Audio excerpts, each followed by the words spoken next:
Alright, so welcome back to Nick Lenz's Comic Corner, classic versus non-classic. This is episode number 2543, double number 2437. We'll first start out with a Ghostwriter equivalent series. Basically, it's a series came with the same period of time as the second volume for the book. It's a book that I have discussed one issue for this book before, along with some additional stuff that came out for this series, along with its epilogue and another book. We're first talking about the Champions to Complete Collection, which they collect the entire 17-issue ongoing, along with the annual for Iron Man, Peter Parker Spider-Man, the two issues, I think it was like 18, 19. I'm trying to think what else was it. It was, it was issue Supervillain Team Up and a couple issues of, I think also one issue of Avengers, I mean, it was a story related to Doctor Doom. So I'm going to discuss issue 16. Now, the Champions, for whatever reason, now there have been some trades to collect this series. Oh, there is one book that's not collected in this book because it's been collected only in one book. One book over the years. You see in issue 3 of a book known as Godzilla King of the Monsters. Yes, Marvel published Godzilla at one point in time. In issue number 3, the Champions made a guest appearance book and tried to fight the King of the Monsters, and they lost. And here's the thing. Marvel, with the exception of that one essential book, the Essential Godzilla Volume 1, that is the only reprint collection that collects anything related to Marvel Comics related to Godzilla himself. If you're really curious, what comic company currently holds the license to publish Godzilla comics? IDW, which most of nowadays they just have the Godzilla, his enemies fight each other nowadays. There's no miniseries right now, no ongoing, just series of one shots, which I enjoy them. But what about the Champions themselves? Well, because I've covered all of the other books associated with Champions, I want to talk about the main series itself. Now, the Champions themselves, they're comprised of 2 Avengers, 2 X-Men, and a solo character. The 2 Avengers are Hercules and the Black Widow. The 2 X-Men are founding X-Men members Iceman and Angel, along with the Ghost Rider, who, fun fact, actually had an ongoing series published period, which I had discussed already. Now, this book apparently went through like 5 or 6 different writers. Excuse me, I think it was like Tony Isabella, Bill Mansell, I think even Jerry Conway got a chance to write the series. And the series only lasted 17 issues. For some strange reason, there was let's just say a bad publication period for this one. Like, it took like 2 or 3 years to publish 17 issues. And the book was ultimately canceled due to low sales. I heard there was also plans to do a giant-sized Champions book. There was also plans to have a character who appears in the book, which I'll talk about in a minute, where he was supposed to be a regular character in the book, and Jack of Hearts was supposed to join the team. Here's the strange thing about the book itself. The book itself only had one official member join the team during the Action initial run, and that was a character named Darkstar, who made her mayor for Navy issue number 8. Now, the criticism I heard of this book, this book introduced no new villains. Yeah, it did introduce 2 villains who are still around this very day. Well, actually, one is actually dead. The other one actually still occasionally appears nowadays. Those 2 villains are Swarm and Rampage, aka Stuart Clarkey, who appeared as a recurring villain in this book, who at one point was briefly even working with the Champions in this book, which people do not talk about that at all for this book. Nope. Mostly put in the opening 3 issues of this book, these 3 characters are randomly basically brought together to battle Hades. And you're thinking, wow, that sounds like a really cool concept. Think of the King of the Underworld. Like, yeah, that's awesome. And the team is an official name to issue number 3. And it's like not long after they get their official building, the Champions Tower, which this thing caused them a humongous headache in the book. Which this thing, like, it was basically financed. The construction was financed by Angel, who was basically rich. But the problem was with this particular building was that a lot of the building a lot of times didn't work. Like, doors wouldn't work properly. the security system, the supposed state-of-the-art security system that he spent so much money building on, and then it's revealed over in Peter Parker's like experiment. Oh yeah, that the contractors use cheap materials in an effort to sabotage the team. And also, the team never got an official vehicle until the 1990s. Yeah, let's do a brief reunion of the team. Yeah, and occasionally... Now, here's the thing. Ghost Rider never appeared in the whole book. As a matter of fact, he was actually absent for like 2 or 3 issues of this whole book. The book started with after the team first formed, and Black Widow's named lead of the team. And, like, they would occasionally battle, like, other villains. Like, they battled Titanium Man, well, it was like several others, but yeah, I love the whole concept of Champions. And you're thinking, wait, Champions? You mean the Mark Waid book? Oh, no, not that one. Not that one. Excuse me. The original Champions.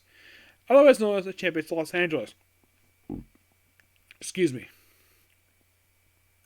Oddly enough, there was no reason in story they had to bring these characters together. This book also unintentionally the first appearance of the Amazons from Marvel Comics. Yes, the Amazons. Now you're thinking, Nick, wait a minute. Aren't the Amazons associated with DC? Yes, but the Amazons of Marvel Comics, they're there. Hippolyta's there. Basically, Hippolyta is women to be basically a minor Wonder Woman. And also, get this, a former lover of Hercules. I am not kidding about that. They seriously wrote it this way. Yeah, where she basically was a former girlfriend of Hercules. Yeah, we also have to take on Cerberus, Ares. I mean, it sounds like a really cool concept. Yeah, and the opening story arc is like the first 3 issues. Yeah, and then right after the opening 3 issues are wrapped up, and then they kind of settle in, and we have a one-shot character named Dr. Edward Lansing, who only appears as 1 issue. He does Professor, appears as 1 issue. Now, yes, Tony Isabella did write the opening 3 issues of this book with Bill Manslow. And then we had Chris Claremont take over the book. Yes, for some reason, Chris Claremont.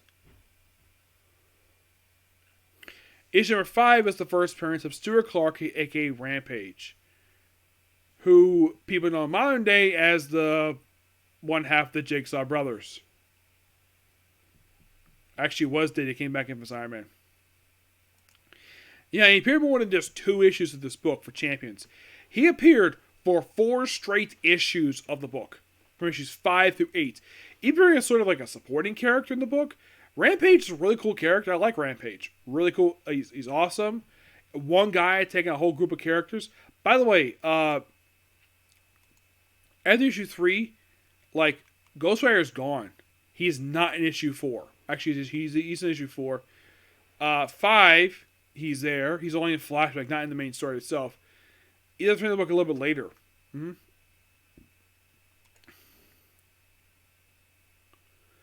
Yeah. And after issue 8, he'd make one guest appearance book a little bit later.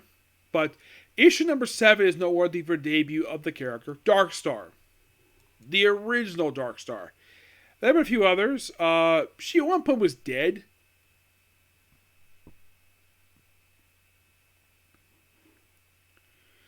And then she came back. There's also appearance of Yuri Prodovich. Who is this guy, you might ask?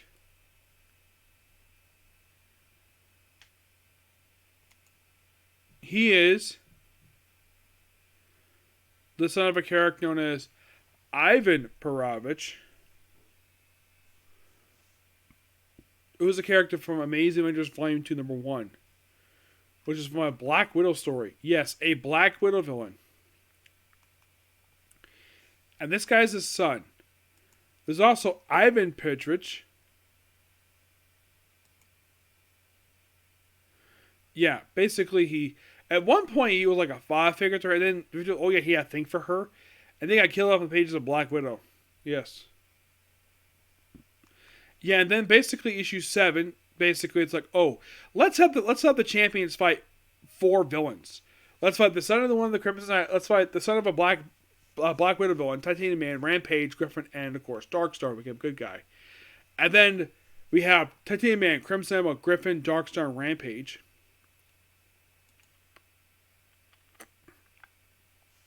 Then Rampage is dropped from the book. Yeah. And then they basically battle these guys for a bit. Yeah, then Darkstar joins the roster after basically defecting from the villains. Yeah. We also have a character who was an actual supporting character of the book, who was such a Black Widow, got killed in issue 10. Issue 11, Hawkeye guest stars in the book, and also Black Goliath is here. We also have a character named Warlord Ka, who was from an issue of Strange Tales, who last appeared back in Incredible Hulk 184, who appeared, that was 1994. This came out 2 years later. Oh, by the way, Black Goliath is part of this roster as a supporting character for a few issues. Where, of course, they all stick on the Stranger, the Stilt Man. You're thinking, wow, this seems like a really cool book. And it is. I think issue 13 was the debut of the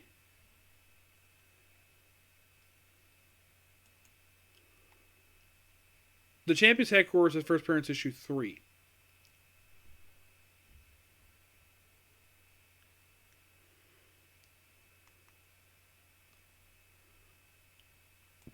Yeah. Yeah, then basically issue 14, we have debut of the second original villain for the series, Swarm, a Nazi scientist converted to bees, who still occasionally appears. Also fought Spider-Man many times over the years. I think most recent appearances of this character was actually in a volume for Ant-Man. Yeah, great character. Yep, and then Swarm supposedly dies in this issue. Oh, and don't worry, he comes back. Despite him being defeated in this issue, yeah, despite appearing for 2 straight issues, his next appearance will not be until Peter Parker, The Spectacular Spider-Man, issue 34, which came out 3 years after his death. Actually, 2 years. Yeah, then basically 16 was the whole crossover with the Doom Supreme stuff. And then came, sadly, but the final issue of the series, where the Sentinels break into the Champions headquarters, chasing after the Brotherhood of Evil Mutants. Yes, which this lineup consisted of Toad, basically Lorelei, Untouchable, the Blob, and the Vanisher. Yep. And this will be the end of the book. Yeah, the book ultimately got canceled. The book from about mid-Winslow at this point in time. Yeah, I also love the fact there's good continuity here, where Vanisher basically got the equipment for these Sentinels to come after them back in KNX 100, which is awesome. Yes. Overall, fantastic book. This book never had a bad issue. It's just that bad publication time. I kind of wish the series got more love today, because the series is so good. This series has been collected a couple times over the years. First being, aside from Champions Classic, it was Champions Collection. There's also the Champions Classic book. There's 2 volumes of this one, which collect this whole series. And it's really, really good. No bad issue. I'm going to give this whole book a 10 out of 10. Yep.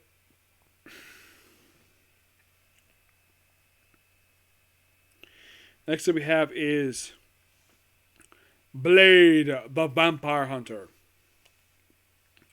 Yep, there are 10 issues of this whole book. Yep.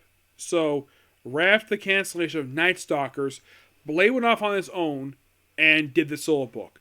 And basically the first 3 issues deal with the resurrection of Dracula. Yep, that's what the opening 3 issues of this book deal with.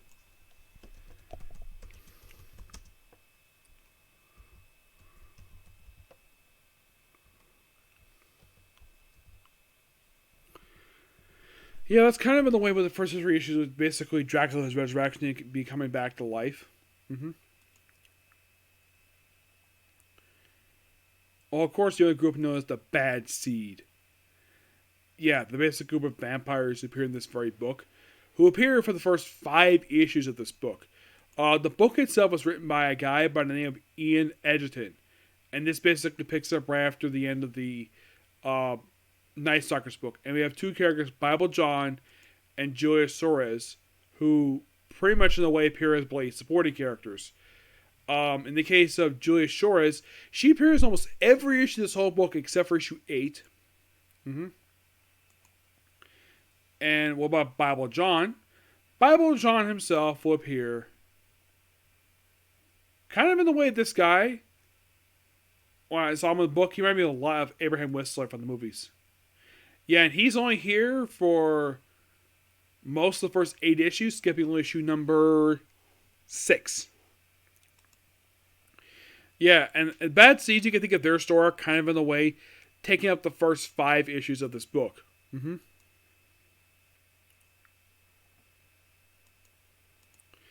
And then right afterwards, we debut a brand new group, the Blood Shadows. Yes. Which kind of in a way are a replacement group for the previous ones. And they're here just for this one book, one issue, and then they pop up in the previous volume for Blade. You know, the 06 run. Yeah, and also first appearance of a character named Lima, who's only here for this one issue. Yeah, it's like issue 6 is a standalone issue. And then issue number 7, he goes after a version of Deacon Frost, basically a copy of his. A duplicate who gets supposedly killed off, but he's not really gone. And then we have Michael Morbius appear in the book. Yes, Morbius is here for about a couple issues.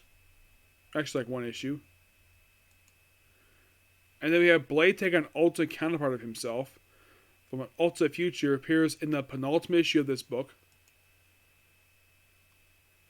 who first appeared in issue 3 and later appeared in issue number 10.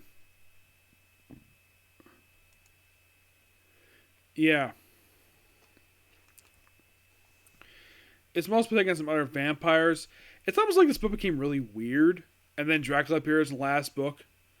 And then we have basically this something called Postmortem appears as one issue. And that sadly is it. Of course, Blade next appears in Marvel Shadows in Light number 1, which I've discussed already.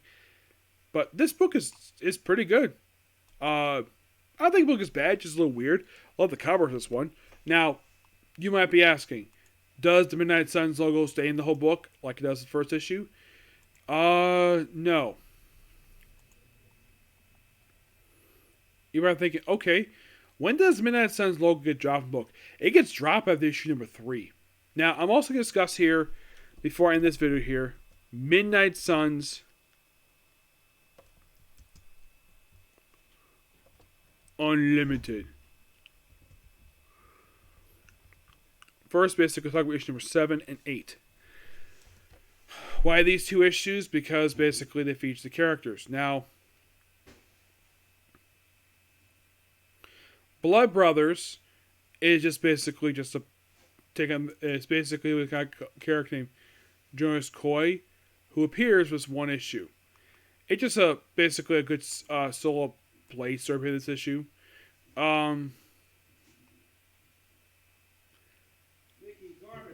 Okay. Yeah, a little bit of time travel stuff here. That's mostly exactly what it is. The other stories in the book.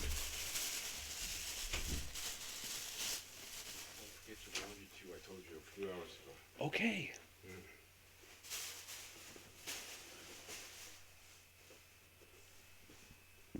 Excuse me. Anyways. Yeah, a lot of the rest of the book from Ness is only number 7. It is mostly put a 2-chapter story of known as When the Spirit Moves. It's a team story of Jericho Drum, aka Brother Voodoo, Morbius, and Ghost Rider. For the opening story, then we have Nathan Mari deal with his backstory. And then basically it's chapter 3 in the book and the end of the Blood Brothers story. And there's also a Wear It by Night story in this book. Yep. Which, it's just there just because they need a story for him. And the issue number 8, Blade appears in the opening story of this book. It's only one story, written by Dan Abbott. It's a team-up story of Blade, Man-Thing, Strange, and Scarlet Witch, and more to take on the Clive. Yes, these future people, and they only appear in this one comic. I love the cover. I love the cover of this book. It's just the issue itself is just okay for the most part. It's sad that there's only one issue after this one. Oh, in case you're curious, who did issue 7? The opening story is about Scott Benson and Derek Gross. Scott Benson also has a second story with Doug Otru.